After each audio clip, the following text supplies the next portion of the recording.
breaking news. And we begin with a shocking act of political violence. Conservative activist Charlie Kirk shot and killed while speaking at Utah Valley University. Right now, we know the FBI is on campus there as investigators are still searching for the gunman. Kirk was just 31 years old. President Trump often credited him with helping Trump win support among young voters in his re-election campaign.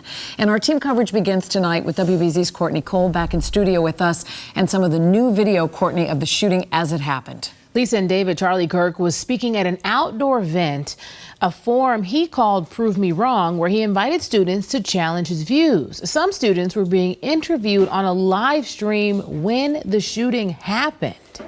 Before we had a flag and we had... He just got shot! There, I know it was a very quick clip, but the chaos which came after the shooting, you can hear the chaos, you can see the running and the crouching down. Students ran, and a bunch of people who are presumed to be some of Kirk's security detail. They carried him to an SUV, but it was just too late. President Trump announced Kirk's death a short time later. Law enforcement sources tell CBS News the gunman fired one shot.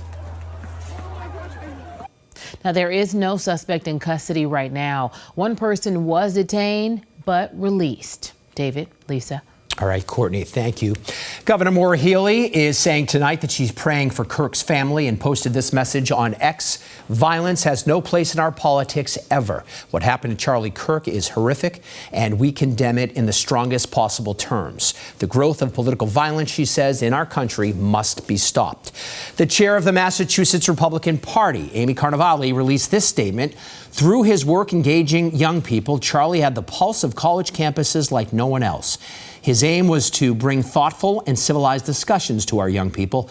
Tonight and forever, he will be missed. Now, that motivation Carnevale referenced had a huge impact on President Trump's re-election campaign. WBZ's Mike Sullivan is live for us in Boston tonight with a look at how younger people are processing this news. Mike? Well, the news has certainly hit the city, and especially here on college campuses, where at times you could hear Charlie Kirk's name muttered as students were literally walking through their campuses.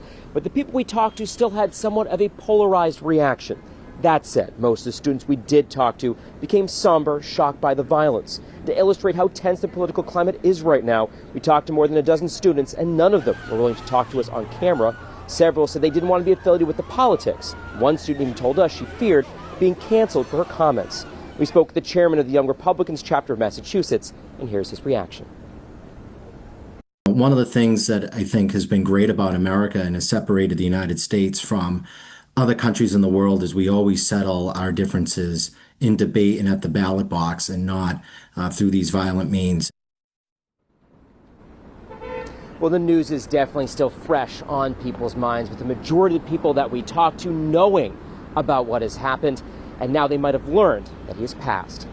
Live in Boston, I'm Mike Sullivan, WBZ News. Yeah, I think this is still shocking for a lot of people. Mike, thank you. WBZ political analyst Jon Keller joins us now. Charlie Kirk was just 31 years old, but he had a tremendous influence.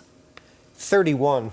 I mean, too young to die. But Lisa, Charlie Kirk was just 18 years old when he co-founded Turning Point USA back in 2012 with the stated goal of identifying, training, and organizing students to promote freedom, free markets, and limited government. Well, what seemed like a standard young conservative movement evolved into a modern-day devotion to conspiracy theories about academia, healthcare, environmental policy, and more.